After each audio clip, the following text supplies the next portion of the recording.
नमस्कार। मैं आपका अरुण कुमार स्वागत करता हूं आज के इस सेशन में। आज हम पहुंच चुके हैं क्लास 10th के चैप्टर नंबर 5। चैप्टर का नाम क्या है? तत्वों का आवर्त वर्गीकरण। तो आइए देखते हैं क्या कुछ है इसमें, क्या कुछ सीखना है इस चैप्टर के अंदर।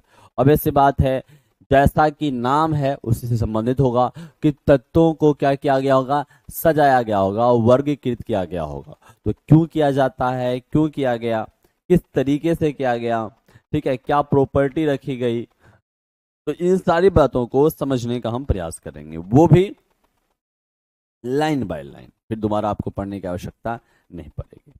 आ जाइए तो शुरू करते हैं आज का ये सेशन। कह रहा है कि 9वीं कक्षा में हमने सीखा, सीखा या नहीं सीखा, मान के चलते हैं कि हमने सीखा, ऐसे हमने सिखाया है, सारी चीजें बताया है हमने। कह रहा है कि 9वीं कक्षा में हमने सीखा कि हमारे आसपास के पदार्थ तत्व मिश्रण एवं यौगिक के रूप में उपस्थित होते हैं। सही बात है, तत्व यौगिक एवं मिश्रण के रूप में उपस्थित होते हैं। हमने यह भी सीखा कि तत्व एक ही प्रकार के परमाणुओं से बने होते हैं। तत्व एक ही प्रकार के परमाणुओं से बने होते हैं। क्या आप जानते हैं कि आज तक कितने तत्वों का पता चल चुका है? आज तक हमने 114 तत्वों की जानकारी ली है। अब 118 तत्वों तक ये बात होती है। अब अगर अब पूछेगा एग्जाम में, अगर मान लेते हैं अब पूछ लिया तो 118 तत्व बताएंगे। हालांकि जो प्राकृतिक तत्व हैं वो 92 ही हैं, लेकिन अगर ऐसे पूछेगा कि कितने तत्वों की जानकारी है, यहाँ पे 114 है तो आप 118 आंसर करेंगे। कह रहा सन 1800 तक केवल 30 तत्वों का ही पता चला था। 1800 तक सभी तत्वों की संभवतः विभिन्न विभिन्न विशेषताएं थी। सही बात है, हर तत्वों की विशेषताएं क्या होती हैं, अलग अलग होती हैं। इसमें कह रहा है कि उन्हें तत्वों की इन जानकारी को व्यवस्थित करना बड़ा ही कठिन था। उन्होंने इन गुणधर्मों में एक ऐसा प्रतिरूप ढूंढना आरंभ किया जिसके आधार पर इतने सारे तत्वों को आसानी से वर्गीकृत किया जा सके। कह रहा अव्यवस्थित को व्यवस्थित करना तत्वों के वर्गीकरण का प्रारंभिक प्रयास था। जो तत्व तत्व इधर उधर अव्यवस्थित है उसी को व्यवस्थित करने का प्रयास किया गया सबसे पहले। तो क्या कुछ सो देखते हैं। हमने पढ़ा कि कैसे विभिन्न वस्तुएं एवं प्राणियों को उनके गुणधर्मों के आधार पर, किसके आधार पर, गुणधर्मों के आधार पर वर्गीकृत किया जा सकता है। अन्य स्थितियों में भी हमने गुणधर्मों के आधार पर व्यवस्थित होने के उदाहरण मिलते हैं। जैसे दुकानों में साबुनों को एक स्थान पर रखा जाता है, जबकि बिस्कुटों को एक दूसरे के स्थान पर रखा जाता है। यहाँ तक कि साबुनों में भी नहाने के साबुन को कपड़ा धोने के साबुन से अलग रखा जाता है। इस प्रकार वैज्ञानिकों ने भी तत्वों को उनके गुणधर्मों के आधार पर वर्गीकृत करने के कई प्रयास किए ताकि अव्यवस्थित को व्यवस्थित किया जा सके। जैसे मान लेते हैं कि दुकान वगैरह में सारा सामान जैसे तैसे रखा हुआ रहेगा, तो अगर ढूंढना पड़ेगा, कोई कस्टमर आया कोई सामान मांगेगा तो क्या होगा, अब एक सामान निकालने के लिए पूरा फिर अस्त व्यस्त हो जाइए, बहुत ज़्यादा समय लगेगा। इसलिए क्या करते हैं, सामान को व्यवस्थित कर देते हैं। साबुन अलग, खाने वाला सामान अलग, पीने वाला सामान अलग। साबुन में ही अलग अलग वैरायटी का, शरीर में लगाने वाला, कपड़ा में लगाने वाला अलग, ठीक है। अब तो ये सब व्यवस्थित कर देता है कि अगर हमसे कोई भी आएगा कि भैया हमको जरा बताइए, डिटॉल दीजिए, हमको पियर्स दीजिए, हमको लक्स दीजिए, भैया तुरंत हाथ डालेंगे और जो शरीर साफ करने वाला साबुन है, मतलब नहाने वाला साबुन है, वो तुरंत निकाल के उसको दे देंगे। उसी तरीके से तत्वों को भी क्या किया गया, वर्गीकृत किया गया ताकि हम क्या है ना, एक जैसे गुण वाले तत्वों को एक स्थान से ढूंढ सके, हम उसके बारे में जानकारी प्राप्त कर सके। तो इस दिशा में सबसे पहला कदम जिन्होंने उठाया उनका नाम था वोल्फगैंग डॉबरेनर या जोहान्स वोल्फगैंग डॉबरेनर, या सिंपली इनको डॉबरेनर डॉबरेनर आप बोल सकते हैं। इन्होंने डॉबरेनर का त्रिक नियम दिया था जिसमें तत्वों को बढ़ते हुए परमाणु द्रव्यमान के क्रम में सजाया। बोला कि 1 2 3 ऐसे सजाएंगे तो बीच वाला जो होगा वो पहले और दूसरे के द्रव्यमान के औसत द्रव्यमान के बराबर होगा। क्या कुछ कहा, आइए देखते हैं। कह रहा डॉबरेनर ने 1817 में, कब एग्जाम में पूछेगा, 1817 में, कार्बन कहाँ के थे, जर्मन रसायनज्ञ वुल्फगांग डॉबरेनर, नाम क्लियर है, ने समान गुणधर्मों वाले तत्वों को समूहों में व्यवस्थित करने का प्रयास किया।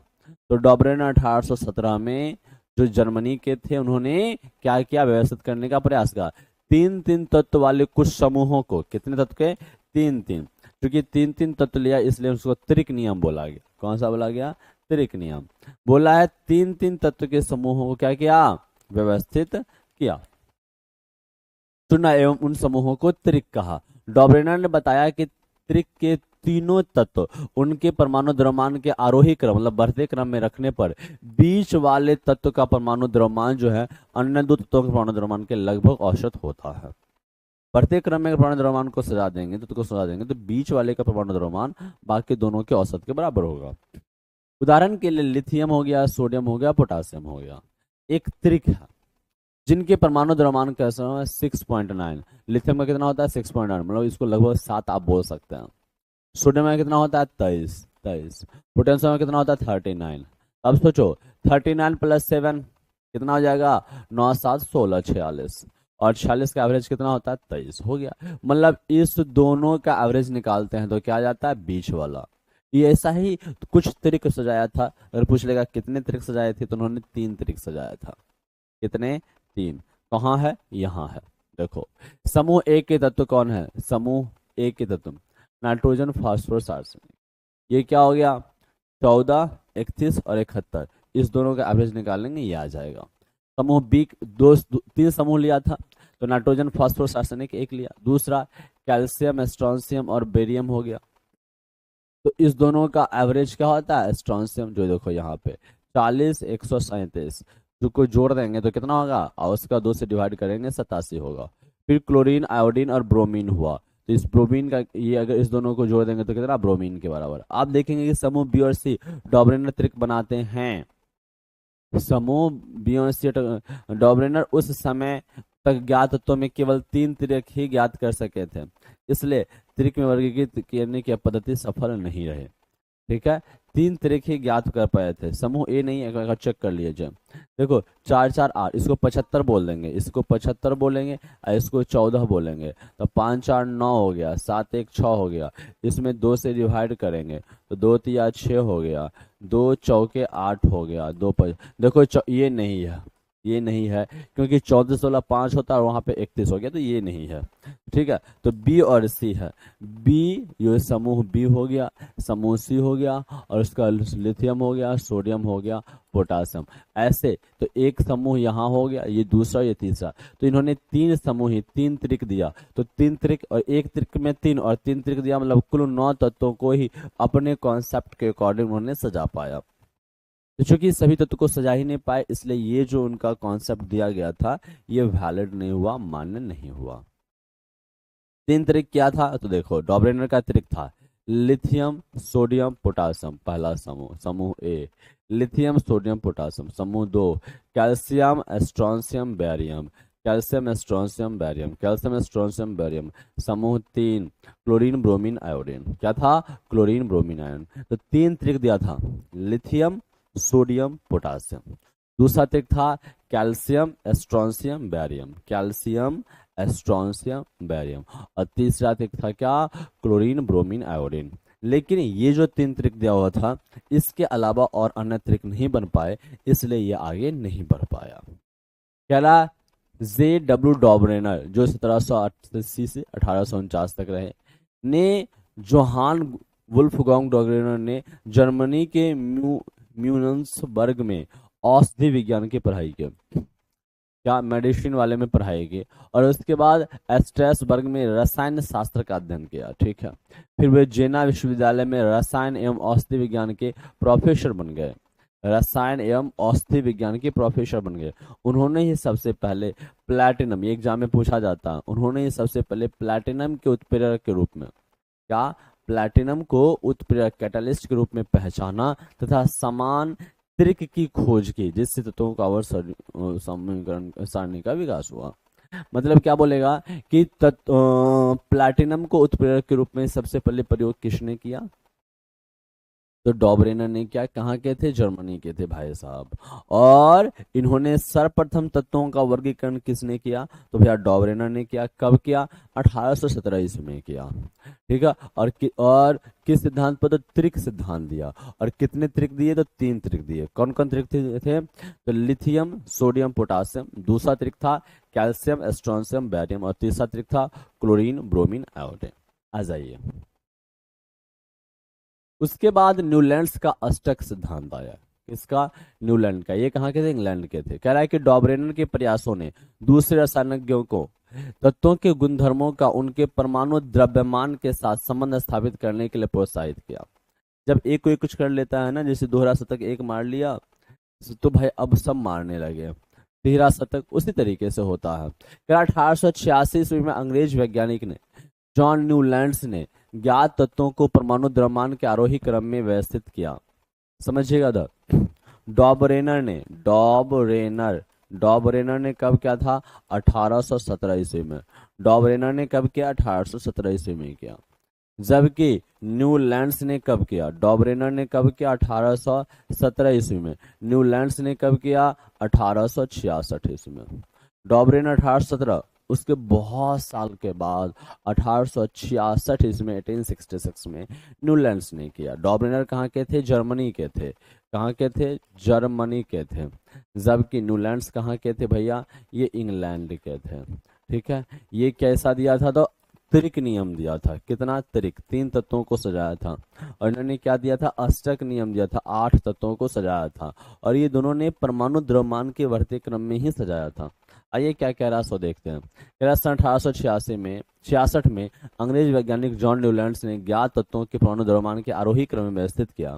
उन्होंने सबसे कम परमाणु द्रव्यमान वाले तत्व हाइड्रोजन से आरंभ किया। तो पूछ लेगा प्रथम तत्व कौन सा? तो हाइड्रोजन।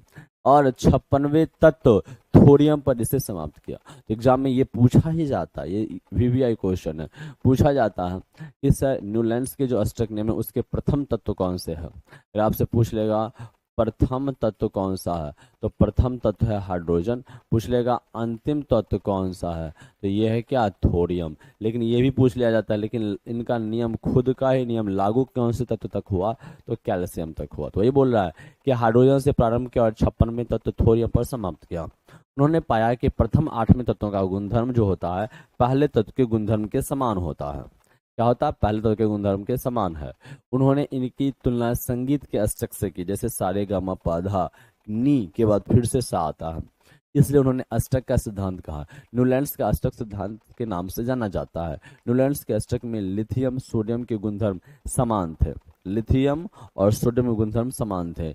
सोडियम लिथियम के बाद 8वां तत्व है। सोडियम जो है, देखो लिथियम की परमाणु संख्या 3 और सोडियम की 11, तो 3 में 8 जोड़ेंगे तो 11 होगा। मतलब क्या है? सोडियम जो है लिथियम के बाद 8वां तत्व है। इसी तरह बेरिलियम और मैग्नीशियम के में अधिक समानता है। न्यूलैंड्स के अष्टक के मूल रूप का एक भाग सारणी में दिखाया गया है। आइए इनका मूल भाग देखते हैं क्या था कुछ। देखो ये है, कह रहा है कि न्यूलैंड्स का अष्टक कुछ ऐसा था। सा रे गा मा पा धा नी फिर से सा, डो रे मी फा सो ल टे। ये संगीत का ही, दूसरे संगीत का, ये भारतीय संगीत का। जैसे हाइड्रोजन के बाद लिथियम, लिथियम के बाद beryllium, boron, carbon, nitrogen, oxygen, oxygen के बाद फिर से फ्लोरीन सजाया, फिर सोडियम, फिर magnesium, aluminium, silicon, phosphorus, sulphur, फिर क्लोरीन, फिर क्या कहता है potassium, calcium, chromium, titanium, manganese, iron. इस तरीके से इन्होंने सजाया। इसमें 2 तत्वों को रख दिया, कोबाल्ट और निकेल, और यहाँ भी रख दिया। तो इस तरीके से सजाया तो इन्होंने देखा कि भाई ये जो जैसा लिथियम का गुण है वैसा ही सोडियम का, वैसा ही पोटेशियम का गुण है, लेकिन इसका गुण मैच नहीं करता। जैसा बेरिलियम का गुण है वैसा ही मैग्नीशियम, वैसा ही कैल्शियम, लेकिन ये गुण मैच नहीं करता। ठीक है, तो इस तरीके से ये, जैसे आप देखो फ्लोरीन का गुण क्लोरीन से मैच करता, बट इससे मैच नहीं करता। तो उन्होंने इस तरीके से क्या किया, तत्वों को बढ़ते हुए वर्गीकरण कर दिया। ठीक है, पहला, दूसरा, तीसरा, चौथा, पांचवा, छठा, सातवां, सातवां के बाद फिर से ये रिपीट किया। तो इसमें कुछ का गुण मिला, कुछ का गुण नहीं मिला।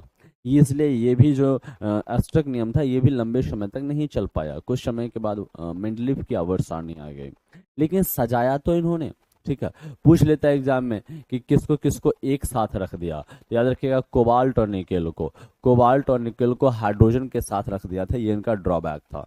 कोबाल्ट और निकेल को एक साथ रखा और हाइड्रोजन के साथ रख दिया।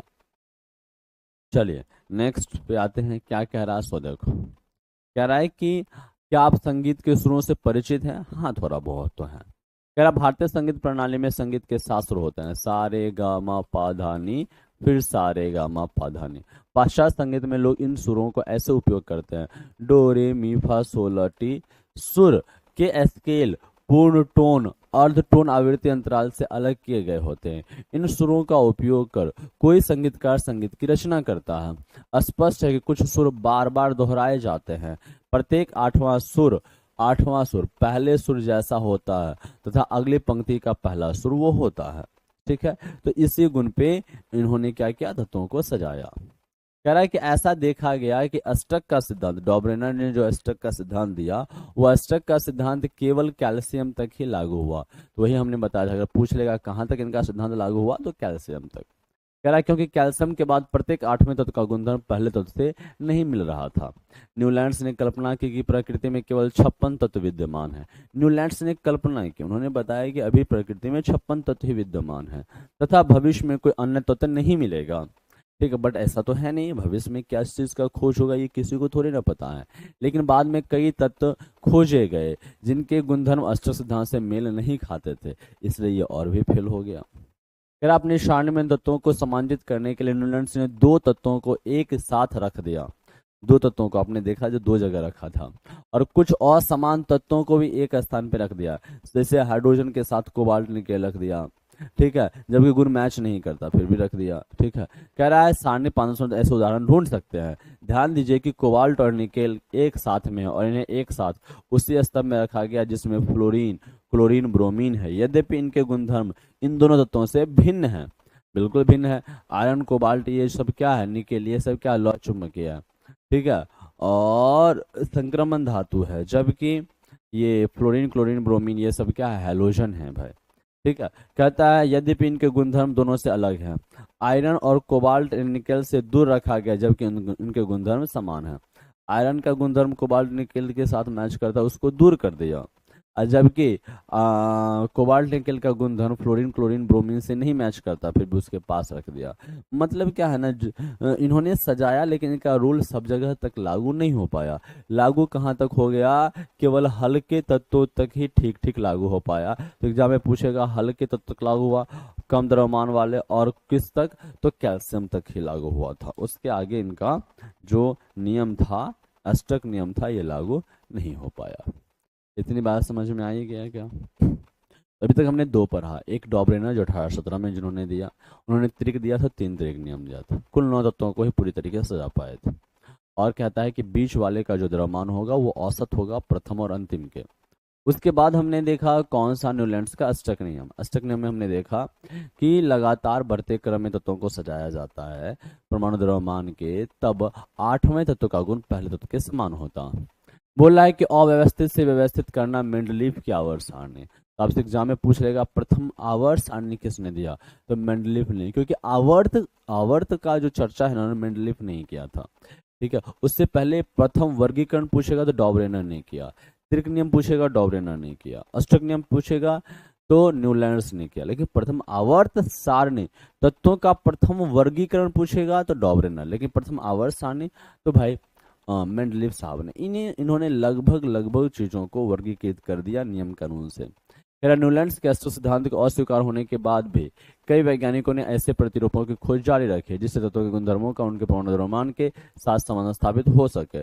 तत्वों के वर्गीकरण का मुख्य श्रेय रूसी रसायनज्ञ, देख रहे हो, इवानोविच मेंडलीव को जाता है। ये कहाँ के थे, रसिया के थे।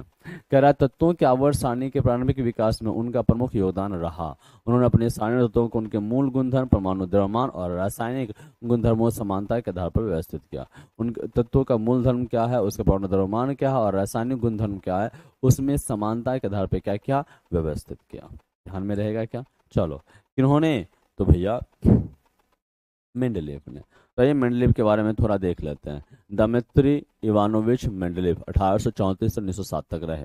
मेंडलीव का जन्म 8 फरवरी 1834 में रूस के पश्चिमी साइबेरिया के टोबोल्स्क स्थान में हुआ। अपनी प्रारंभिक शिक्षा के बाद मेंडलीफ अपनी मां के प्रयासों के कारण ही विश्वविद्यालय में प्रवेश पा सके। अपनी खोज को उन्होंने मां को समर्पित करते हुए लिखा, उन्होंने मुझे उदाहरण देकर समझाया, प्यार से समझाया, अपने शेष संस्थानों एवं शक्ति व्यय करके मेरे साथ विभिन्न स्थान पर गई। वह जानती थी कि विज्ञान की मदद से बिना हिंसा के लेकिन प्यार एवं दृढ़ता में अंधविश्वास और सत्य धारणाओं में गलतियों को दूर किया जा सकता। माँ तो माँ होती है, उतनी समझदार कोई नहीं। ठीक है, उन्होंने इनको समझा और उनको एक सही राह दिखाया। उन्हीं के प्रयासों से ये उन्होंने ऐसा कार्य किया। उनके द्वारा प्रस्तावित तत्वों की व्यवस्था को मेंडलीफ की आवर्त सारणी कहा जाता है। आवर्त सारणी रसायन में एक मेव सिद्धांत साबित हुई। इससे नए तत्वों की खोज के लिए प्रेरणा मिले।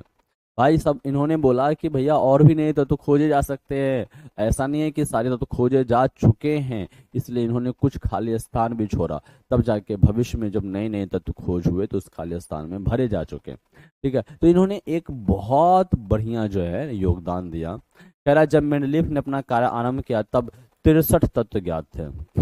देखिए, डॉबरेनर जो त्रिक नियम दिया था उस समय उन्होंने बोला कि लगभग 30 ही तत्व हैं और 9 तत्वों को ही सजा पाया था।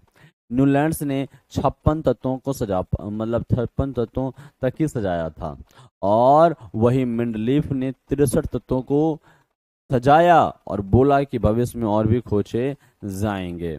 बोला उन्होंने तत्वों के परमाणु द्रव्यमान उनके भौतिक रासायनिक गुणधर्मों के बीच संबंध को दर्शाते हुए क्या किया, अध्ययन किया। रासायनिक गुणधर्मों के अंतर्गत मेंडलीफ ने तत्वों के ऑक्सीजन एवं हाइड्रोजन के साथ बनने वाले यौगिकों पर अपना ध्यान केंद्रित किया। मेंडलीफ ने क्या किया कि तत्वों को जो सजाया उसके भौतिक रासायनिक गुणधर्मों को देखा। रासायनिक गुणधर्मों को देखने के लिए उन्होंने कार्बन हाइड्रोजन और ऑक्सीजन पर विचार किया। हाइड्रोजन और ऑक्सीजन के साथ कोई भी तत्व किस तरीके से अभिक्रिया करता है उससे रासायनिक गुणधर्म को समझने का प्रयास किया। उन्होंने ऑक्सीजन एवं हाइड्रोजन का इसलिए चुनाव किया क्योंकि ये अत्यंत सक्रिय है और अधिकांश तत्वों के साथ यौगिक बनाते हैं। कौन? Hydrogen, oxygen. तत्व से बनने वाले हाइड्राइड एवं ऑक्साइड के सूत्र को तत्वों के वर्गीकरण के लिए मूलभूत गुणधर्म माना गया। फिर उन्होंने 63 कार्ड लिए एवं प्रत्येक कार्ड पर अलग अलग तत्वों के गुणधर्मों को लिखा। उन्होंने समान गुणधर्म वाले तत्वों को अलग कर दिया और इन पत्तों को पिन लगाकर दीवार पर लटका दिया। देख रहे कितना दिमाग लगा रहे हैं। ठीक है, कह रहा है कि उन्होंने देखा कि अधिकांश तत्वों को आवर्त सारणी में स्थान मिल गया था तो अपने परमाणु द्रव्यमान कि आरोही क्रम में ये तत्व व्यवस्थित हो गए। यह भी देखा गया कि समान भौतिक एवं रासायनिक गुणधर्म वाले विभिन्न तत्व के एक निश्चित अंतराल के बाद फिर आ जाते हैं।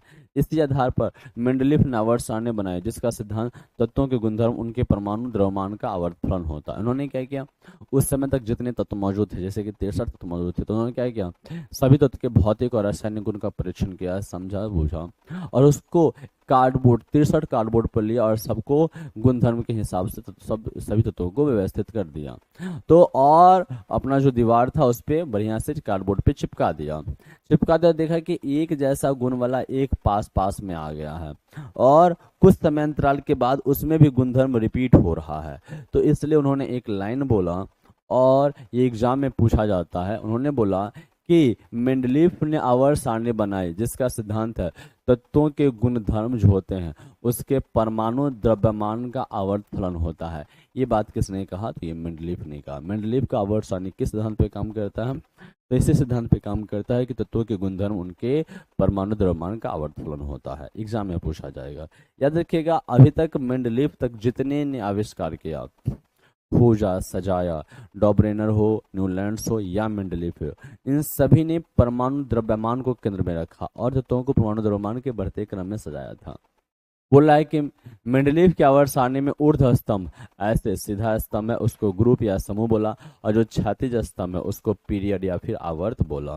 मतलब इस तरीके का है उसको आवर्त बोला और ऐसे है इसको क्या बोला? तो भैया समूह बोला। ठीक है क्या? आइए, मेंडलीफ की जो आवर्त सारणी है यहाँ आपको दिखाई गई है। इसको याद रखने की आवश्यकता है क्या? नहीं, याद रखने की आवश्यकता नहीं, एक बार देख लीजिए, समझने की आवश्यकता है। मेंडलीफ की आवर्त सारणी है। हाइड्रा आपसे एग्जाम में पूछ लेगा कुछ इंपोर्टेंट कि सर ऑक्साइड और हाइड्राइड को एग्जाम में पूछा जाता है, ऑक्साइड और हाइड्राइड को कहाँ रखा गया?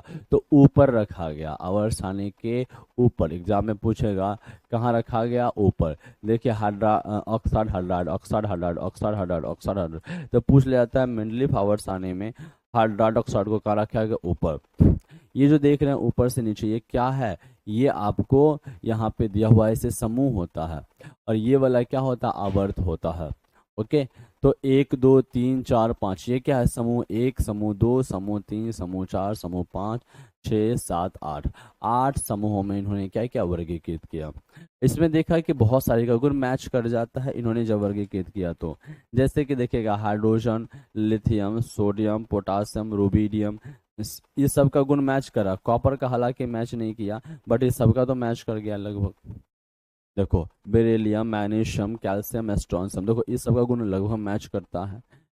जिंक का नहीं करा, लेकिन बाकी का तो मैच करके, तो बहुत सारा गुण जो होता है ना मैच होता है। तो ये जब मैच होता है तो इस तरीके से इनकी आवर्त सारणी ये क्या हुई, बहुत समय तक मान्य हुई। यही दिया हुआ है कि आवर्त सारणी दिया हुआ है, और इस आवर्त सारणी में तत्वों को सजाया गया, वो सारी चीजें दी गई हैं। इसमें कह रहा है मेंडलीफ के आवर्त सारणी 1872 में जर्मन पत्रिका में प्रकाशित हुई। कब प्रकाशित हुई, 1872 में एग्जाम में पूछा जाता। कह रहा स्तंभ के शीर्ष पर ऑक्साइड, देखो यही एग्जाम में पूछा जाता, स्तंभ के शीर्ष पर ऑक्साइड और हाइड्राइड के सूत्र में अंग्रेजी का अक्षर आर समूह के किसी भी तत्व को दर्शाता है। सूत्र को लिखने के तरीके पर ध्यान दीजिए। उदाहरण के लिए कार्बन का हाइड्राइड लिखना है तो CH4 को RH4 लिखा जाता है, और ऑक्साइड लिखना है तो CO2 को RO2 लिखा जाता है, ताकि कुछ और भी तत्व रहेगा, यहाँ पे कुछ और तत्व रहेगा, जैसे सल्फर रहेगा तो SO2 हो जाएगा, नाइट्रोजन रहे तो NO2 हो जाएगा। मतलब क्या है, तत्व को R से दिखा दिया, बाकी O2 या H4 लगा दिया। समझ में आ गया है, ठीक है। तो एग्जाम में पूछा जाएगा काम की चीजें क्या है, कि हाइड्राइड ऑक्साइड को कहाँ वर्गीकृत किया गया, कहाँ लिखा गया, तो आवर्त सारणी के ऊपर में। ठीक है, चलिए आगे बढ़ते हैं। कह रहा है कि मेंडलीव की जो आवर्त सारणी है उसकी उपलब्धियां क्या है। तो कह रहा है आवर्त सारणी व्यवस्थित करते समय मेंडलीव को सारणी में अधिक द्रव्यमान वाले तत्व को कभी कभी कम द्रव्यमान वाले तत्वों के पहले रखना पड़ा। ये इनकी आवर्त सारणी की उपलब्धियां, ये ड्रॉबैक है कि भाई आप जो गुण लेके चले उसमें कहीं फॉल्ट आ गया। फॉल्ट आ गया कहने को, अगर आप परमाणु द्रव्यमान के बढ़ते क्रम में सजा रहे जा रहे हैं तो कहीं कहीं क्या है, कम द्रव्यमान वाला भी पहले आ जाता। जैसे कम द्रव्यमान पहले, उसका अधिक, उसका अधिक अधिक अधिक आना चाहिए, लेकिन अधिक अधिक आ रहा, उसके बीच में कहीं कम वाला आ गया, ऐसा हो जा रहा था। तत्व आवर्त सारणी व्यवस्थित करते समय मेंडलीव को आवर्त सारणी में अधिक द्रव्यमान वाले तत्व को कभी कभी कम द्रव्यमान वाले तत्व से पहले रखना पड़ा। क्रम इसलिए उलटना पड़ा ताकि समान गुणधर्म वाले तत्वों को एक साथ रखा जा सके। उदाहरण के लिए कोबाल्ट, जिसकी परमाणु संख्या 58.959 है, सारणी में निकेल परमाणु क्रमांक 58.7 से पहले। मतलब क्या कर दिया गया, कोबाल्ट को निकेल से पहले रखा गया, कोबाल्ट को निकेल से पहले रखा गया, जबकि होना चाहिए था कोबाल्ट बाद में निकेल पहले। ठीक है, तो ये विसंगति आवर्त सारणी में हुई। इसके अतिरिक्त मेंडलीव ने अपनी आवर्त सारणी में कुछ रिक्त स्थानों को छोड़ा। तो एग्जाम में पूछेगा कि कौन से वैज्ञानिक थे जिन्होंने सबसे पहले अपने आवर्त सारणी में रिक्त स्थानों को छोड़ा, तो मेंडलीव ने, क्योंकि उन्हें पूरा यकीन था कि आगे जाके और भी तत्व खोजे जाएंगे और यहाँ पे वो भर दिया जाएगा। कह रहा इन रिक्त स्थानों को दोष के रूप में देखने के बजाय मेंडलीव ने दृढ़तापूर्ण कुछ ऐसे तत्वों के अस्तित्व का अनुमान किया जो उस तत्व तक ज्ञात नहीं थे। इनका नामकरण उसी समय में इससे पहले आने वाले तत्व के नाम में एक का संस्कृत शब्द उपसर्ग लगा कर दिया। मतलब ऊपर तत्व कोई है, जैसे मान लेते हैं कि एल्युमिनियम है, तो एल्युमिनियम के नीचे कोई तत्व के लिए उन्होंने खाली स्थान छोड़ दिया, बोला कि यहाँ पे कोई तत्व जब आएगा तो यहाँ पे भर दिया जाएगा, और इसमें लिख दिया ऊपर में एल्युमिनियम, एल्युमिनियम के नीचे लिख दिया एका एल्युमिनियम। और भविष्य में सच में खोज हुई, गैलियम की खोज हुई, और गैलियम के का जो गुण है एका एल्युमिनियम जैसा हो गया। इसलिए एग्जाम में पूछा हो जाता है कि एका एल्युमिनियम को अन्य किस नाम से जानते हो, तो गैलियम को, गैलियम को अन्य किस नाम से, एका एल्युमिनियम को। ठीक है, जैसे सिलिकॉन के नीचे खाली स्पेस छोड़ दिया, बोला कि भविष्य में जब खोजे जाएंगे तो यहाँ पे भर दिया जाएगा, और चूंकि सिलिकॉन के नीचे था इसलिए इसका नाम एका सिलिकॉन रखा, और ये एका सिलिकॉन बाद में जाके कौन सा, जर्मेनियम बना, क्योंकि जर्मेनियम का जो गुण होता है वो एका सिलिकॉन के जैसा होता। मेरा उपसर्ग लगा के, जैसे बाद में ज्ञात होने वाले स्कैंडियम, गैलियम, जर्मेनियम दिया हुआ है ना, स्कैंडियम, गैलियम, जर्मेनियम के गुणधर्म क्रमशः एका बोरोन, किसका गुण समझो, किसका गुण, स्कैंडियम का गुण एका बोरोन। इस एग्जाम में पूछ लेगा स्कैंडियम को किस नाम से, तो एका बोरोन के नाम से भी जानते हैं, गैलियम को एका एल्युमिनियम के नाम से, जर्मेनियम को एका सिलिकॉन के समान थे। मेंडलीव द्वारा अनुमानित ए का एल्युमिनियम और बाद में ज्ञात गैलियम के गुणधर्म को सारणी में सूचीबद्ध किया गया। ठीक है, तो यार एग्जाम में भी पूछा जाएगा कि किसको क्या बोलते हैं। जैसे देखो कह रहा है कि गुणधर्म परमाणु द्रव्यमान, ए का एल्युमिनियम का 68, जबकि गैलियम का कितना 69.7, लगभग वही। और इसका ऑक्साइड क्या था E2O3, एक एल्युमिनियम का E2O3, इसका Ga2O3 मैच कर रहा है गुणधर्म। क्लोराइड जब एक एल्युमिनियम का दिया गया तो ECl3 दिया गया, E4A का एल्युमिनियम। ठीक है, और जब ये गैलियम की खोज हुई तो GaCl3 बना, मतलब E के अब खाली Ga लगा, मतलब क्या हुआ इसके गुणधर्म मैच भी किए और इसके जो हाइड्राइड ऑक्साइड है वो भी मैच किए, तो ये उसको व्यवस्थित कर दिया गया। जैसे ए का एल्युमिनियम जो खाली जगह था वहाँ पे गैलियम भर दिया गया, ए का सिलिकॉन जो खाली जगह था वहाँ पे जर्मेनियम भर दिया गया। क्यों? क्योंकि उसके गुण वाकई में मैच हुए। तो पूछ लेगा आपसे खाली जगह किसने छोड़ा नहीं तत्वों की खोज के लिए, तो भैया मेंडलीफ ने छोड़ा और वहाँ पे भरा भी गया। कह रहा है इसके मेंडलीफ के आवर्सानी की परिशुद्धता और उपयोगिता के ठोस प्रमाण मिल गए। इसके अलावा मेंडलीफ के अनुमान की असाधारण सफलता के कारण रसायनज्ञों ने उनके आवर्सानी को न केवल स्वीकार किया अपितु तो उनको इस सिद्धांत की अवधारणा का सृजक भी माना। मतलब सिर्फ स्वीकार, क्योंकि बहुत सारा उन्होंने मैच करा दिया, बहुत सारा तत्व जितने तत्व थे सबको व्यवस्थित किया और ये भी बोला कि भविष्य में भी तत्व खोजे जाएंगे तो यहाँ पे व्यवस्थित किए जाएंगे, मतलब पूरा एक सिस्टम व्यवस्थित करके दिया। इसलिए इस जो टेबल था उसको मान्य माना गया और लंबे समय तक ये चला भी। ठीक है, कह रहा इस सिद्धांत की अवधारणा का सृजक माना गया। उत्कृष्ट गैस जैसे हीलियम हो गया, नियॉन हो गया, ऑर्गन का पहले भी कई संदर्भ में उल्लेख किया गया। इन गैसों का पता देर से चला क्योंकि अक्रिय हैं, वायुमंडल में इनकी मात्रा बहुत कम है। अक्रिय गैस का पता बाद में चला क्योंकि एक तो अक्रिय है और इनकी मात्रा भी बहुत कम होती है। मेंडलीव की आवर्सानी की विशेषता यह भी थी कि इन गैसों का पता चला तब पिछली व्यवस्था को छेड़े बिना ही इन्हें नए समूह में रखा जा सका। मतलब जिस समय मेंडलीव साहब थे उस समय क्या कहता है, ये इस गैस का पता नहीं चला, लेकिन उन्होंने जो खाली जगह और कुछ स्पेस छोड़ रखा था उसको एक तो भर दिया गया और दूसरा बिना उनके सारणी को छेड़े बिना जो है अक्रिय गैस को अलग से व्यवस्थित कर दिया गया। तो ये उनके द्वारा बनाए गए आवर्त सारणी की व्यवस्था की क्या थे, प्रॉपर्टी था, गुण था, किनका, मेंडलीव का। अगर आपसे पूछ लेगा कि मेंडलीव के वर्गीकरण की क्या सीमाएं थी, तो गुण था। सीमाएं क्या थी, क्या इनका ड्रॉबैक था, क्या लिमिटेशंस था। तो कह रहा है कि हाइड्रोजन का इलेक्ट्रॉनिक विन्यास क्षार धातुओं से मिलता है। ठीक है, हाइड्रोजन का क्यों, क्योंकि हाइड्रोजन परमाणु संख्या 1 होती है तो लास्ट में एक इलेक्ट्रॉन होगा। ठीक है, तो एक इलेक्ट्रॉन खो देगा तो +1 भी बना सकता है। ठीक है, एक इलेक्ट्रॉन प्राप्त कर लेगा तो हीलियम नाभिक के जैसे ही बन जाएगा। तो कह रहा है कि हाइड्रोजन का इलेक्ट्रॉनिक विन्यास क्षार धातुओं से मिलता है। क्षार धातुओं की भांति हाइड्रोजन भी हैलोजन, ऑक्सीजन और सल्फर के साथ एक जैसे सूत्र वाले यौगिक बनाते हैं। ठीक है, इधर चला गया, बनाती है, जैसा कि उदाहरण में दिखाया गया। उदाहरण क्या इधर अभी हम देखेंगे। कह रहा दूसरी ओर हैलोजन की भांति, आ जाओ, कह रहा दूसरी ओर हैलोजन की भांति हाइड्रोजन भी द्विपरमाणुक अणु के रूप में पाई जाती है और धातु एवं अधातुओं के साथ संयुग्म यौगिक बनाते हैं। जैसे देखो हाइड्रोजन क्लोरीन के साथ अभिक्रिया किया, HCl बनाया है, सोडियम के साथ क्या NaCl बनाया, H2O Na2O, H2S Na2S। तो ये क्या है ना, हैलोजन की भांति हाइड्रोजन भी द्विपरमाणुक होता है। हाइड्रोजन क्या होता है, Cl2, F2, Br2, Br2 इस तरीके का होता है और ये भी क्या होता है, H2 होता है। जिस तरीके से हैलोजन द्विपरमाणुक होता है ये भी द्विपरमाणुक है। अगर आपसे पूछ लेगा निश्चित रूप से आवर्त सारणी में हाइड्रोजन को नियत स्थान नहीं दिया जा सका, यह मेंडलीव के आवर्त सारणी की पहली कमी थी।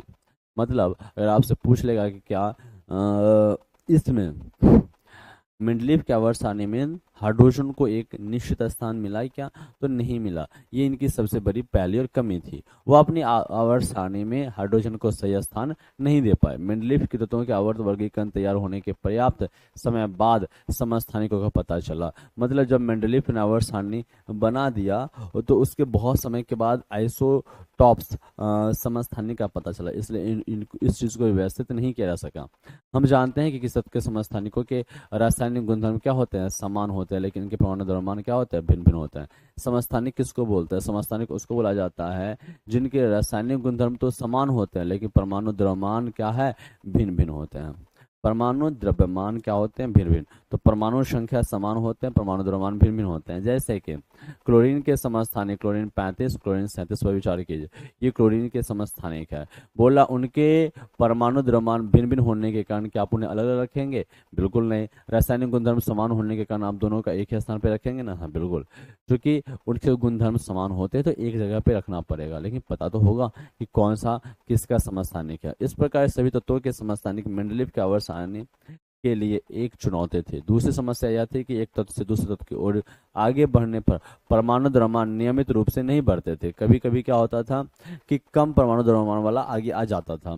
इसलिए अनुमान लगाना कठिन हो गया कि तत्वों के बीच कितने तत्व खोजे जा सकते हैं। विशेषकर जब हम भारी तत्वों पर विचार करते हैं तो कठिनाई आती है। मतलब उन्होंने क्या किया, जो आवर्त सारणी बनाया उसमें बढ़ते परमाणु द्रव्यमान के क्रम में सजाया। इसका मतलब हमेशा कंटिन्यू बढ़ते रहेगा, लेकिन कुछ कुछ परमाणु ऐसे थे जिनके परमाणु द्रव्यमान कम थे, उसके बावजूद भी ज्यादा तत्वों के बीच में वो पाए गए। ठीक है, तो इससे अनुमान लगाना मुश्किल हो जाता था कि कितने तत्व हैं, कितने तत्व और खोजे जा सकते हैं। ठीक है क्या, चलिए। तो ये क्या था, ये मेंडलीव की आवर्त सारणी थी। इन्होंने कब दिया था, 1869 में, 1869 में दिया। और जर्मन पत्रिका में कब प्रकाशित हुआ, 1872 में प्रकाशित हुआ। अगर आपसे पूछ लेगा न्यूलैंड्स का क्या था, तो 1866 में दिया। डॉबरेनर ने कब दिया, तो 1817 में दिया। ठीक है, अब आते हैं अव्यवस्थित से व्यवस्थित करना, वो कौन सा, आधुनिक आवर्त सारणी, जो मोसले ने दिया, इसलिए इसको मोसले का आवर्त सारणी भी बोला जाता। किसका, मोसले का बोलिए, या आधुनिक आवर्त सारणी। बोला है सर 1913 में, तो एग्जाम में आपसे पूछेगा कि मोसले की आवर्त सारणी या आधुनिक आवर्त सारणी कब बनी, तो 1913 में। हेनरी मोजले ने बताया कि तत्व के परमाणु द्रव्यमान की तुलना में उसका परमाणु संख्या अधिक आधारभूत गुणधर्म है। तो अभी तक ये ऐसा माना जा रहा था कि जो भी तत्व हैं उनके गुण उनकी परमाणु द्रव्यमान पर निर्भर करते हैं, जबकि मोसले जो कि 1913 में आए, इन्होंने बताया क्या कि नहीं, परमाणु द्रव्यमान पर तो निर्भर करता है, परमाणु संख्या पर भी निर्भर करता है, लेकिन ज्यादातर परमाणु संख्या के करीब उनके गुणधर्म होते हैं। इसलिए ये एकमात्र ऐसे वैज्ञानिक थे जिन्होंने परमाणु द्रव्यमान को छोड़ दिया और परमाणु संख्या के आधार पर तत्वों को सजाया, जो कि आज तक चलते आ रहा है। बोला है कि 1917 में हेनरी मोजले ने बताया कि तत्व के परमाणु द्रव्यमान की तुलना में उसका परमाणु संख्या अधिक आधारभूत गुणधर्म है। तदनुसार मेंडलीव के आवर्त सारणी में परिवर्तन किया गया तथा परमाणु संख्या को आधुनिक आवर्त सारणी के आधार के रूप में स्वीकार किया गया। इस आधुनिक आवर्त सारणी के कुछ नियम जो है इस प्रकार हैं। क्या है नियम, सो समझिए। तो मेंडलीव की आवर्त सारणी फिर छोड़ दी गई और आधुनिक आवर्त सारणी ले ली गई। कह रहा तत्वों के क्या है, गुण नियम। तत्वों के गुणधर्म उनकी परमाणु संख्या के क्या होते हैं, आवर्त फलन होते हैं। आपने देखा था कि मेंडलीव ने बोला था कि तत्वों के गुणधर्म उनकी परमाणु द्रव्यमान के आवर्त फलन होते हैं, वो मेंडलीव ने बोला।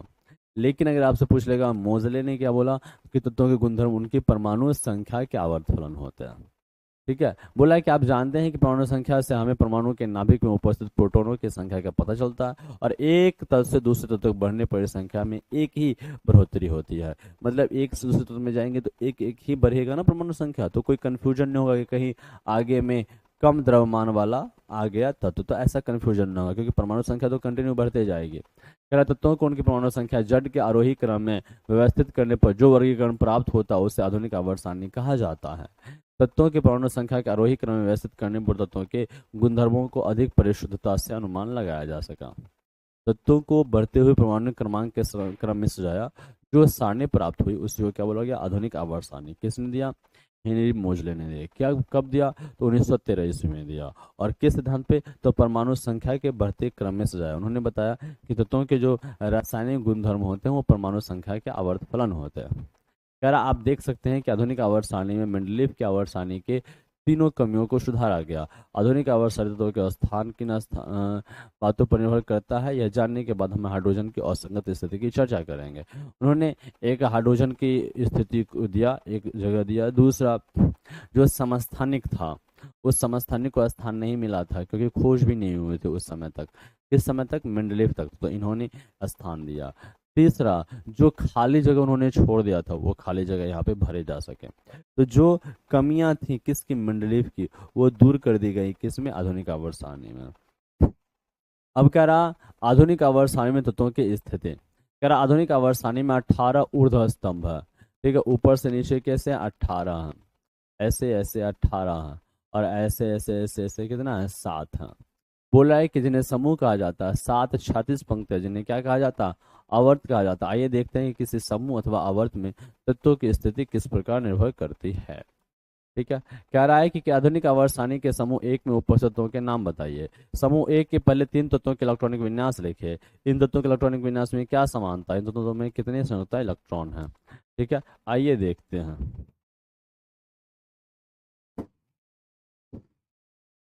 ये जो है,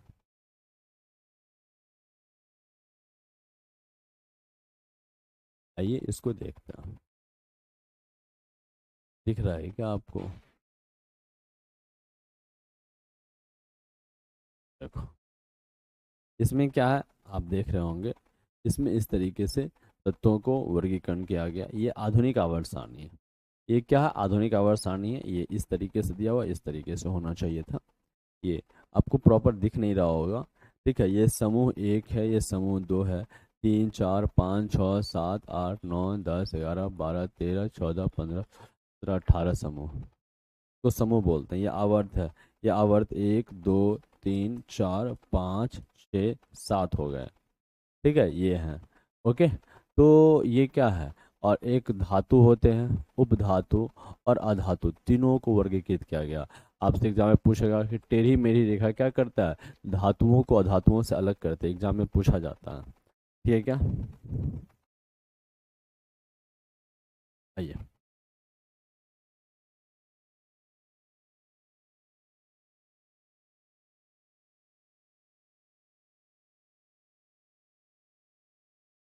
आइए अब देखते हैं हम आधुनिक आवर्त सारणी में तत्वों की स्थिति। वो आधुनिक आवर्त सारणी जिसे किसने, मोस्ले ने तैयार किया था। कब तैयार किया था, तो 1913 ईस्वी में तैयार किया था। किस सिद्धांत पर, तो उन्होंने बताया कि तत्वों के जो रासायनिक गुणधर्म होते हैं वो उनके परमाणु संख्या के आवर्त फलन होते हैं, इस कॉन्सेप्ट पे। आधुनिक आवर्त सारणी में 18 ऊर्ध्वाधर स्तंभ होते हैं जिसको समूह या वर्ग कहा जाता है। 7 36 पंक्तियां जिन्हें आवर्त कहा जाता है। आइए देखते हैं कि किसी समूह अथवा आवर्त में तत्वों की स्थिति किस बात पर निर्भर करती है। आइए देखते हैं। कहना आधुनिक आवर्त सारणी के समूह एक में उपस्थित तत्वों के नाम बताइए। तो क्या होता है, hydrogen, lithium, sodium, potassium, rubidium, caesium, ये सब समूह एक के तत्व हैं। समूह एक के पहले 3 तत्वों के इलेक्ट्रॉनिक विन्यास लिखिए। इलेक्ट्रॉनिक विन्यास कैसा होता है, जिसमें आप लिखते हैं, जैसे हाइड्रोजन का लिखना है N1S1, लिथियम का लिखना है जिसकी परमाणु संख्या 3 होती है, तो क्या लिखते हैं 1s2 2s1 लिथियम। उसके बाद सोडियम का लिखना है, परमाणु संख्या 11 होती है, तो क्या होता है 1s2 2s2 2p6 3s1 6 4 10 1 11। आप देख रहे होंगे कि इन सब में जो लास्ट वाला है, जैसे हाइड्रोजन का हमने यहाँ लिखा, लास्ट में एक इलेक्ट्रॉन, लास्ट वाले में एक इलेक्ट्रॉन है, यहाँ लास्ट वाले में एक इलेक्ट्रॉन।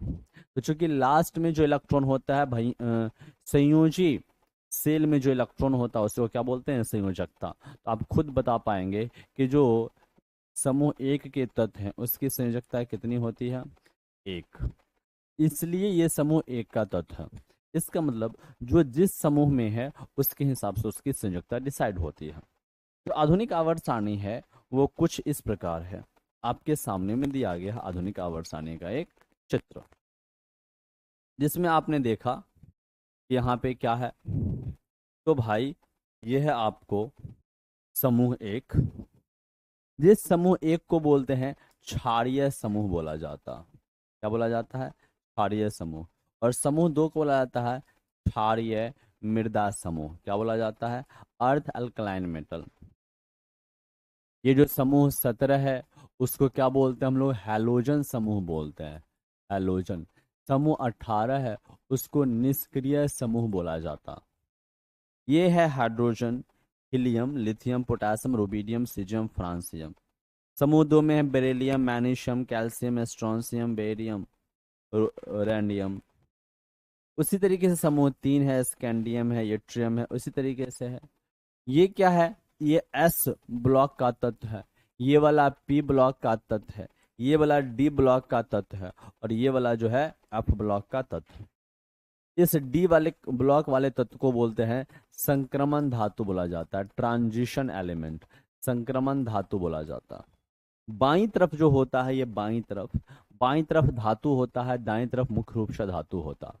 ये जो आप टेढ़ी मेढ़ी रेखा जो आप देख रहे हैं, ये क्या है, इस धातु को इस अधातु से अलग करने वाली ये टेढ़ी मेढ़ी रेखा, और इससे सटे हुए जो धातु या मतलब तत्व हैं वो उपधातु होते हैं।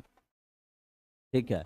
एफ ब्लॉक 2 समूह में बटा हुआ, एक लैंथेनाइड में बना हुआ है और एक एक्टिनाइड्स में बटा हुआ है। ये एफ ब्लॉक के 2 तत्व 2 समूह हैं। ठीक है क्या। F block, P block, D block, ये जो आप देख रहे हैं, ये डिपेंड करता है कि उसका लास्ट इलेक्ट्रॉन जो है किस ब्लॉक किस में जा रहा है। ठीक है। एफ में जा रहा है तो एफ ब्लॉक का तत्व कहलाएगा, पी में जा रहा है पी ब्लॉक का तत्व कहलाएगा। ठीक है। आ जाइए इस पे हम विचार करते हैं। कह रहा है आप देखेंगे कि इन सभी तत्वों की जो संयोजकता है, इलेक्ट्रॉनों की संख्या समान है। इसी प्रकार यदि आप देखेंगे कि एक ही समूह के सभी तत्वों की संयोजकता इलेक्ट्रॉन की संख्या समान है, जैसे फ्लोरीन, क्लोरीन समूह 17 के तत्व हैं। फ्लोरीन एवं क्लोरीन की बाहरी कक्षा में कितने, तो 7 इलेक्ट्रॉन है, तो इसको 1 इलेक्ट्रॉन चाहिए प्राप्त करना चाहिए ऑक्टेट पूरा करने के लिए, तो इसकी संयोजकता भी 1 - 1 हो जाएगी। इससे पता चलता है कि आधुनिक आवर्त सारणी में समूह बाहरी कोश के सर्वसम इलेक्ट्रॉनिक विन्यास को दर्शाता है। यद्यपि समूह में ऊपर से नीचे की ओर जाने पर कोशों की संख्या क्या होती है, बढ़ती जाती है। ऊपर से नीचे आने पर कोशों की संख्या बढ़ती है, और जब कोशों की संख्या बढ़ती है इसका मतलब क्या हो गया, इसका मतलब ये हो गया कि आवर्त की संख्या बढ़ती है। अच्छा, पूछेगा आवर्त संख्या कितनी होती है, 7, कोश की संख्या 7 होती है इसलिए। ठीक है। तो कह रहा है कि हाइड्रोजन की स्थिति अनिश्चित रहती है, क्योंकि इससे पहले आवर्त के समूह 1 या समूह 17 किसी भी में रखा जा सकता है। ये दोनों के जैसा गुण रखता है। हाइड्रोजन की भी वैलेंसी 1 हो गई, और जो कि समूह 1 की वैलेंसी है, और फ्लोरीन की वैलेंसी 1 हो गई, जैसा जो हाइड्रोजन की वैलेंसी है। कह रहा है कि एक क्रियाकलाप देखते हैं। यदि आप आवर्त सारणी के लंबे रूप को देखें तो आपको पता चलेगा कि lithium, beryllium, boron, carbon, nitrogen, oxygen, fluorine और नियोन दूसरे आवर्त के तत्व है। सही बात है। इनका इलेक्ट्रॉनिक विन्यास लिखे। क्या इन सभी तत्वों की संयुक्ता इलेक्ट्रॉनों की संख्या समान है, तो नहीं, समान नहीं है, क्योंकि आवर्त में जब बाएं से जाए जाते हैं तब वैलेंसी सेम नहीं रहती है। वैलेंसी सेम नहीं रहती है। ऊपर से नीचे आते हैं तब जाके वैलेंसी क्या होती है, सेम होती है। मतलब आवर्त में वैलेंसी सेम नहीं होती है, वर्ग या समूह में वैलेंसी सेम होता। कह रहा आप कह सकते हैं कि अध्याशित कोशों की संख्या समान वाले विभिन्न तत्वों के परमाणु एक ही आवर्त में स्थित है। Sodium, magnesium, aluminium, silicon, phosphorus, sulphur, chlorine, argon आधुनिक आवर्त सारणी के तीसरे आवर्त में स्थित तत्व हैं, क्योंकि इनके परमाणुओं के इलेक्ट्रॉनिक KLM कोशों में ही स्थित है। ठीक है। एक ही आवर्त में होते हैं जिनके सभी इलेक्ट्रॉन उतने ही कोश में होते हैं। जैसे अगर कोई दूसरा आवर्त है तो दूसरे आवर्त के जितने तत्व होंगे उनके सभी इलेक्ट्रॉन 2 ही कोश K और L में ही रहेगा, अंतिम रूप से L में ही रहेगा। अगर तीसरे आवर्त का कोई तत्व है तो जितने तीसरे आवर्त के तत्व होंगे सभी के अंतिम इलेक्ट्रॉन 3 ही सेल तक पहुंच पाएंगे। इसी तरीके से आगे भी हम। ठीक है, आ जाओ। क्या रहा, विभिन्न कक्षा में भरे जाने वाले इलेक्ट्रॉन की संख्या के आधार पर हम इन आवर्तों में तत्वों की संख्या बता सकते हैं। आगे की कक्षा में आप इस बारे में विस्तार से अध्ययन करेंगे। आप जानते हैं कि किसी कोश में इलेक्ट्रॉनों की अधिकतम संख्या एक सूत्र 2n² पर निर्भर करती है, और ये किन्होंने दिया था, तो नील्स बोर ने दिया था। n नाभिक संयुक्त कोश की संख्या को दर्शाता है। जैसे K सेल में अधिकतम इलेक्ट्रॉन कितने रह सकते हैं, तो K में हो गया n का वैल्यू 1, L में हो गया n का वैल्यू 2, M में हो गया n का वैल्यू 3। तो क्या हो जाएगा, 2n², 1 का स्क्वायर 1, 2 गुने 2 2, 2 का स्क्वायर 2, 4 दूनी 8, 3 का स्क्वायर 3 3 9 दूनी 18। बाहरी कोश में 8 से अधिक इलेक्ट्रॉन नहीं रह सकते। जो अंतिम कोश होता है उसमें 8 से अधिक इलेक्ट्रॉन नहीं रह सकता, चाहे वो कोई भी कोश का ही नहीं हो। आवर्त सारणी में तत्वों की स्थिति से उनकी रासायनिक अभिक्रियाशीलता का पता चलता। आप जानते हैं कि तत्व द्वारा निर्मित आबंध के प्रारूप तथा इसकी संख्या संयुक्ता इलेक्ट्रॉनों द्वारा निर्धारित होती है। अब आप बता सकते हैं कि जो मेंडलीव है, मेंडलीव की आवर्त सारणी और आधुनिक आवर्त सारणी में क्या है, ज्यादा शुद्धता किसमें, तो आधुनिक आवर्त सारणी में देखने को मिला। आइए अब देखते हैं आधुनिक आवर्त सारणी की प्रवृत्ति। कह रहा संयोजकता। आप जानते हैं कि किसी भी तत्व की संयोजकता उसके परमाणु के सबसे बाहरी कोष में उपस्थित संयोजकता इलेक्ट्रॉन की संख्या से निर्धारित की जाती है। कोई भी तत्व है उसकी संयोजकता जो है ना, उसके लास्ट ऑर्बिट में कितने इलेक्ट्रॉन है उससे निर्धारित की जाती है। ठीक है क्या, तो चलो देखते हैं आगे। कह रहा है कि भाई किसी तत्व के इलेक्ट्रॉनिक विन्यास से आप उसकी संयोजकता का परीक्षण करेंगे। जैसे मान लेते हैं कि मैग्नीशियम की बात कर लेते हैं, किसकी, मैग्नीशियम की बात कर लेते हैं। मैग्नीशियम की परमाणु संख्या 12 होती है। इसका इलेक्ट्रॉनिक कन्फिग्रेशन अगर मैं लिखूं तो क्या होगा, 1s2, 2s2, 2p6, 3s2। अगर इसको हम लिखें के सेल में कितना, तो ये के सेल है, के सेल में 2 इलेक्ट्रॉन, ये यहाँ से यहाँ तक एल सेल है और इसमें कितना 6 2 8 इलेक्ट्रॉन, और ये एम सेल है, इसमें कितना, तो 2 इलेक्ट्रॉन। तो लास्ट में जो इलेक्ट्रॉन होते हैं वही इलेक्ट्रॉन वैलेंसी को डिसाइड करते हैं। तो लास्ट में 2 इलेक्ट्रॉन है तो वैलेंसी कितनी हो गई, 2। इसकी संयोजकता कितनी हो गई, 2। तो ये किस समूह में रहेगा, समूह 2 में रहेगा। क्लियर है, चलो। कितने सेल हैं, सेलों की संख्या, तो के एल एम, तो 3 सेलों की संख्या, जितनी सेलों की संख्या होती है उतने ही आवर्त होते हैं। मतलब ये किस आवर्त में होगा, तो मैग्नीशियम तीसरे आवर्त के दूसरे समूह में होगा। मैग्नीशियम जो होगा तीसरे आवर्त के दूसरे समूह में होगा और इसकी संयुक्ता 2, वो भी +2 हो गए। ठीक है क्या, इस समझ में आ गया। तो इस तरीके से हम इलेक्ट्रॉनिक कन्फिग्रेशन से डिसाइड कर सकते हैं। कह रहा इसी प्रकार पहले 20 तत्वों की संयुक्ता निकालिए, मैग्नीशियम का निकालिए, हमने बताया। इसी तरीके से सल्फर का निकालिए। सब क्या होता है, कह रहा समूह में ऊपर से नीचे जाने पर संयुक्ता क्या होती है, तो भैया समान रहती है। ऊपर समूह में ऊपर से नीचे आएंगे तो संयोजकता क्या होगा, समान होगा। समूह 1 के जितने तत्व होंगे उस सब की संयोजकता 1 होगी। समूह 2 के जितने तत्व होंगे सभी की संयोजकता क्या होगी, 2 होगी। अब आते हैं परमाणु साइज, एग्जाम में पूछा जाता है परमाणु साइज या आकार बोले। कह रहा परमाणु साइज से परमाणु की त्रिज्या का पता चलता है। एक शुद्ध परमाणु के केंद्र से उसके सबसे बाहरी कोष की दूरी ही परमाणु के साइज को बोला जाता है। मतलब ये परमाणु है, ये परमाणु का केंद्र है और बाहर जो इलेक्ट्रॉन है इसके बीच की दूरी को ही बोलते हैं परमाणु की त्रिज्या या परमाणु का आकार बोला जाता है। ठीक है क्या, तो बोल रहा है हाइड्रोजन परमाणु की त्रिज्या 37 पिकोमीटर और 1 पिकोमीटर होता है 10⁻⁻12 मीटर होता। आइए हम समूह और आवर्त में परमाणु साइज की विभिन्नता को दर्शाते हैं। जैसे देखो, जिस तरीके से नैनोमीटर होता है ना, ठीक है, जिस तरीके से माइक्रोमीटर होता है ना, उसी तरीके से क्या होता है, पिकोमीटर होता। ठीक है, और कितने पिकोमीटर होते हैं, 37 पिकोमीटर होते हैं किसके, हाइड्रोजन परमाणु का आकार। आइए इस पे देखते हैं। एक क्रियाकलाप बोल रहा है दूसरे आवर्त के तत्वों की परमाणु त्रिज्या नीचे दी गई है। Beryllium, boron, beryllium, oxygen, nitrogen, lithium और कार्बन दिया गया। 88 से 111 से 66, 74, 152, 70 पीपीएम में है, ये पीएम में है। इन्हें परमाणु त्रिज्या के अवरोही क्रम में व्यवस्थित करें। अवरोही क्रम में तो सबसे अधिक कौन सा हो गया, ये, उसके बाद ये, उसके बाद ये, उसके बाद ये, फिर ये, फिर ये। ठीक है, इस तरीके से व्यवस्थित करना। तो सबसे बड़ा कौन होगा, तो देखो जो बाईं तरफ वाला होगा वो सबसे बड़ा होगा और उसके बाद दाईं तरफ जाने पे क्या होता है, घटता जाता है।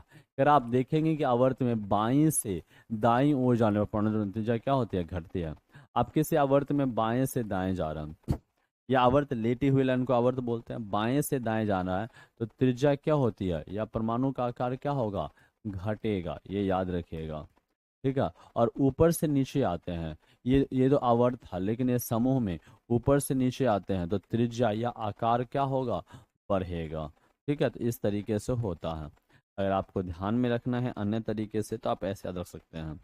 ये बड़ा होता है, फिर ये छोटा छोटा छोटा छोटा होते जाता है, और ये क्या होगा, ये बड़ा होते जाता है ऊपर से नीचे। उस ऊपर से नीचे आने पर जो होता है परमाणु, उसका आकार बढ़ते चला जाता है, तत्व का आकार बढ़ते चला जाता है, जबकि बाएं से दाएं जाने पर आवर्त में घटता है। तो वही बोल रहा है, और नाभिक में आवेश के बढ़ने से इलेक्ट्रॉनों के नाभिक की ओर खींचता है, जिससे परमाणु का साइज और घटता जाता है। चलो, इसमें क्या कह रहा है सो देखो। अब इसमें कह रहा है कि आप देखेंगे कि समूह में ऊपर से नीचे जाने पर परमाणु का आकार बढ़ता है। ऐसा इसलिए होता है क्योंकि नीचे जाने पर एक नया कोष जुड़ जाता है। इससे नाभिक और सबसे बाहरी कोष के बीच की दूरी बढ़ जाती है, और इस कारण नाभिक का आवेश बढ़ जाने के बाद भी परमाणु का आकार क्या होता है, बढ़ जाता है। तो बाएं से दाएं जाने पर परमाणु का आकार घटता है, जबकि ऊपर से नीचे आने पर, समूह में ऊपर से नीचे आने पर परमाणु का आकार क्या होता है, बढ़ता है। अब हमसे पूछ रहा है मेटालिक और नॉन मेटालिक गुणधर्म के बारे में बोल रहा है। कह रहा है तीसरे आवर्त के तत्वों की जांच कर उन्हें धातु एवं अधातु में वर्गीकृत कीजिए। सारणी के किस ओर धातुएं हैं और किस ओर अधातुएं हैं? तो बाईं ओर धातुएं हैं। बाईं ओर, जो बाईं ओर है और बीच में अधातुएं हैं, और जो दाईं ओर है पी ब्लॉक में, वो क्या है, अधातु है। कह रहा है कि सोडियम और मैग्नीशियम जैसे धातु सारणी के बाईं ओर, और सल्फर एवं क्लोरीन जैसी धातु अधातुएं दाईं ओर है। ठीक है। मध्य में सिलिकॉन स्थित है, जिसे अर्ध धातु या उपधातु कहते हैं। या अधातु एवं धातु दोनों के गुणधर्म प्रदर्शित करते हैं। कौन? सिलिकॉन, जर्मेनियम, आर्सेनिक, ऐसे वाले तत्व। कह रहा आधुनिक आवर्त सारणी में एक टेढ़ी मेढ़ी रेखा धातुओं को धातुओं से अलग करती है। और एग्जाम में पूछा जाता है कि जो टेढ़ी मेढ़ी रेखा है किसको किससे, तो धातु को अधातु से अलग करती है। कह रहा इस रेखा पर आने वाले तत्व boron, silicon, germanium, arsenic, antimony, tellurium और पोलोनियम। ठीक है, ये क्या है, उपधातु। एग्जाम में पूछ लिया जाता है कौन कौन उपधातु है, तो कौन कौन हो गया, boron, silicon, germanium, arsenic, antimony, tellurium, polonium. कितने हो गए देखो, 1 2 3 4 5 6 7। तो आपसे पूछा जाता उपधातुओं की संख्या कितनी हो गई, उपधातुओं की संख्या। तो उपधातुओं की संख्या कितनी होती है, 7। कह रहा है धातु में धातु के गुणधर्म प्रदर्शित करते हैं, इसलिए इन्हें अर्धातु या उपधातु भी कहते हैं। कौन हो गया, बोरोन हो गया, सिलिकॉन हो गया, जर्मेनियम, आर्सेनिक, एंटीमनी, टेल्यूरियम और पोलोनियम हो गया। कह रहा तीसरे अध्याय में आपने देखा कि आबंध बनाते समय धातु में इलेक्ट्रॉन त्यागने की प्रवृत्ति होती है, और अधातु में क्या होता है, ग्रहण करने की प्रवृत्ति होती है। क्योंकि धातु में इलेक्ट्रॉन त्यागने की प्रवृत्ति होती है, इसलिए वो धनात्मक होता है। अधातु में ग्रहण करने की प्रवृत्ति होती है, इसलिए क्या होता है, ऋणात्मक होता है। ठीक है, आ जाइए आगे बढ़ते हैं। कह रहा है क्रियाकलाप 5.10 देखते हैं। कहता है समूह में इलेक्ट्रॉन त्यागने की प्रवृत्ति किस प्रकार बदलती है, आवर्त में प्रवृत्ति कैसे बदलती है। तो कह रहा आवर्त में जैसे जैसे संयुक्ता कोष के इलेक्ट्रॉनों पर किया जाने वाला प्रभावी नाभिक के आवेश बढ़ता है। किसकी बात कर रहे हैं, आवेश की, आवर्त की बात कर रहा, बाएं से दाएं जाने की बात कर रहा। आवर्त में जैसे जैसे संयोजकता कोष के इलेक्ट्रॉनों पर किया जाने वाला प्रभावी नाभिक का आवेश बढ़ता है, इलेक्ट्रॉन त्यागने की प्रवृत्ति घट जाती है। ठीक है, समूह में इलेक्ट्रॉन त्यागने की प्रवृत्ति क्या होगी, घटेगी। बाएं से दाएं जाने पर, एग्जाम में ये सब पूछा जाएगा, ये सब एग्जाम में पूछा जाता। बाएं से दाएं जाने पर इलेक्ट्रॉन त्यागने की प्रवृत्ति घटती है, जबकि ऊपर से नीचे आने पर इलेक्ट्रॉन त्यागने की प्रवृत्ति क्या होता है, बढ़ेगी। ऊपर से नीचे आने पर इलेक्ट्रॉन त्यागने की प्रवृत्ति बढ़ेगी, और बाएं से जाने पर इलेक्ट्रॉन त्यागने की प्रवृत्ति क्या होगा, घटेगी। तो कह रहा है संयुक्त इलेक्ट्रॉन में क्रिया करने वाला प्रभावी नाभिक का आवेश घटता है, क्योंकि सबसे बाहरी इलेक्ट्रॉन नाभिक से दूर होते हैं, इसलिए इलेक्ट्रॉन सुगमता पूर्वक क्या होगा, निकल जाते हैं। इसलिए धातु का अभिलक्षण आवर्त में घटता और समूह में नीचे जाने पर बढ़ता। तो अगर आपसे पूछ लिया दूसरे तरीके से कि बाएं से दाएं जाने पर धात्विक गुण का क्या होता, तो धात्विक गुण ऐसे भी ध्यान में रख सकते हैं। इधर अधातु है तो धात्विक गुण घटेगा, धात्विक गुण क्या होगा, घटेगा। और ऊपर से नीचे आने पर धात्विक गुण क्या होता है, तो धात्विक गुण बढ़ेगा। ठीक है क्या, चलो। अच्छा, वही अगर आपसे पूछ लेता अधात्विक गुण क्या होगा, तो अधात्विक गुण क्योंकि इधर अधातु होता है तो इधर बढ़ेगा, अधात्विक गुण बढ़ेगा। और इधर क्या होगा, अधात्विक गुण घटेगा। कह रहा कि दूसरी ओर अधातुएं विद्युत ऋणात्मक होती हैं, अतः इन्हें इलेक्ट्रॉन ग्रहण करने करके आबंध बनाने की प्रवृत्ति होती है। अतः आयु गुणधर्म की विविधता के बारे में जानकारी प्राप्त करें। कह रहा विद्युत ऋणात्मकता की प्रवृत्ति के अनुसार अधातुएं आवर्त सारणी के दाहिनी ओर ऊपर की ओर स्थित होती है। इन प्रवृत्तियों से हमें इन तत्वों से बने ऑक्साइड की प्रकृति का भी पता चलता है, क्योंकि धातुओं के ऑक्साइड क्षारीय होते हैं और धातुओं के ऑक्साइड क्या होते हैं, अम्लीय होते हैं। सही बात। धातुओं के ऑक्साइड क्या होते हैं? क्षारीय होते हैं। और अधातुओं के ऑक्साइड अम्लीय होते हैं। जैसे धातु का ऑक्साइड हो गया कैल्शियम धातु है, इसके ऑक्साइड कैसे होंगे? क्षारीय प्रवृत्ति के होते हैं। अच्छा, जबकि कार्बन हो गया, ये अधातु है, इसके ऑक्साइड कैसे होते हैं? तो भैया ये होते हैं अम्लीय प्रवृत्ति के। तो जो धातु के ऑक्साइड होते हैं, जो धातु के ऑक्साइड होते हैं वो क्षारीय, और धातु के ऑक्साइड कैसे होते हैं? अम्लीय प्रवृत्ति के। आज खत्म हो गया, सारी चीज खत्म हो गए। इसमें हमने क्या देखा? हमने देखा कि बाएं से दाएं जाने पर आकार क्या होता है। आइए इसको समझते हैं, एग्जाम में पूछा जाता। आकार क्या होगा? घटेगा। बाएं से दाएं जाने पर आकार क्या होगा? घटेगा। धात्विक गुण, धात्विक गुण क्या होगा? वो भी घटेगा। अधात्विक गुण, अधात्विक गुण क्या होगा? वो बढ़ेगा। ठीक है, ये हो गया, ध्यान में रहेगा। अगर आपसे पूछ लेगा कि संयोजी इलेक्ट्रॉन, संयोजी इलेक्ट्रॉन की संख्या क्या होगी? बढ़ेगी। ठीक है, लेकिन वही अगर हम ऊपर से नीचे आते हैं, अगर हम ऊपर से नीचे आते हैं तो आकार क्या होगा? आकार बढ़ेगी। आकार क्या होगा? बढ़ेगा। धात्विक गुण क्या होगा? धात्विक गुण, तो धात्विक गुण बढ़ेगा। ठीक है, अधात्विक गुण, अधात्विक, अधात्विक गुण क्या होगा? तो भैया घटेगा। ठीक है, अगर आपसे पूछ लेगा संयोजकता क्या होती है, तो संयोजकता जो रहती है ना, समान रहती है आवर्त में। इतना ध्यान में रहेगा क्या? चलिए नेक्स्ट पे हम आते हैं। तो हमने क्या सीखा? हमने सीखा कि तत्वों को उनके गुणधर्मों में समानता के आधार पर वर्गीकृत किया गया। ठीक है, डॉबरेनर ने तत्वों को त्रिक में वर्गीकृत किया, जबकि न्यूलैंड्स ने अष्टक में वर्गीकृत किया। अगर आपसे पूछ लेगा सर्वप्रथम, देखिए यहाँ पे लिख देता हूँ, एग्जाम में पूछा जाता है, जो लिख रहा हूँ वही पूछा जाता है। अगर आपसे पूछ लेगा तत्वों का प्रथम वर्गीकरण, प्रथम वर्गीकरण, अगर आपसे पूछ लेगा तत्वों का प्रथम वर्गीकरण किसने किया, पूछ लेगा कि वर्गीकरण का त्रिक नियम किसने दिया, वर्गीकरण का त्रिक नियम, त्रिक नियम किसने दिया? अगर आपसे पूछ लेगा कि अष्टक नियम किसने दिया, अष्टक नियम, वर्गीकरण का अष्टक नियम किसने दिया? अगर आपसे पूछ लेगा प्रथम आवर्त सारणी किसने दिया, प्रथम आवर्त सारणी किसने दिया? अगर आपसे पूछ लेगा आधुनिक आवर्त सारणी, आधुनिक आवर्त सारणी किसने दिया? अगर आपसे ये सभी सवाल पूछे जाएंगे तो सब थोड़ा थोड़ा का अंतर ध्यान में रखेगा। प्रथम वर्गीकरण किसने किया था? डॉबरेनर ने किया था 1817 ईस्वी में। ठीक है, कहाँ के थे ये? जर्मनी के थे। त्रिक नियम किसने दिया? डॉबरेनर ने दिया, और 3 त्रिक नियम दिया था। ठीक है, अष्टक नियम, नियम किसने दिया? न्यूलैंड्स ने दिया। किसने? न्यूलैंड्स ने दिया। कब दिया? 1866 में दिया। ध्यान में रखिएगा, ये कहाँ के थे? इंग्लैंड के थे। प्रथम आवर्त सारणी किसने दिया? तो भैया ये मेंडलीफ ने दिया, मेंडलीव ने दिया। ठीक है, और आधुनिक आवर्त सारणी किसने दिया? मोसले ने दिया। अगर आपसे पूछ लेगा कि सर ये बताइए जरा, ये बताइए जरा कि सर प्रथम आवर्त सारणी मेंडलीफ का जो आवर्त सारणी है ये कब आया? 1869 में हुआ। प्रकाशित क्यों हुआ? 1871 में। मोसले का कब था? 1913 में। ठीक है, ठीक है, ओके। तो ये सारी चीजें हमने जाना, एग्जाम में ये क्वेश्चंस पूछे जाते हैं।